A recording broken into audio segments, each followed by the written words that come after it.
नमामि चंद्रभागा प्रकल्पाचं काम आधीच सुरू झालेलं आहे, मात्र हे काम मोठं असल्यामुळे त्याला वेळ लागणार आहे। या प्रकल्पात नदीला जोडले जाणारे प्रत्येक प्रवाह, नद्या, नाले, ओढे यांचं देखील भान राखून काम करावं लागणार आहे। तसेच जागोजागी जलशुद्धीकरणाची यंत्रणा उभी करणार आहे, त्यामुळे नमामि चंद्रभागा हा प्रकल्प पूर्ण होण्यास आणखी कालावधी लागू शकतो।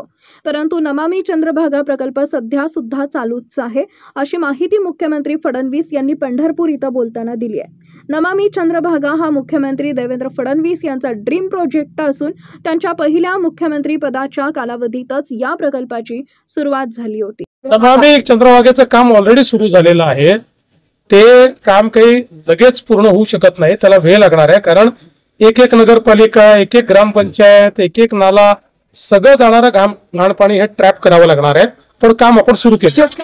ताज्या घडामोडी जाणून घेण्यासाठी शिवशाही न्यूज यूट्यूब चॅनलला सबस्क्राइब करा। आपण हा व्हिडिओ फेसबुकवर पाहत असाल तर फेसबुक पेज फॉलो करा आणि शिवशाही news.com या आपल्या वेबसाईटलाही भेट द्या।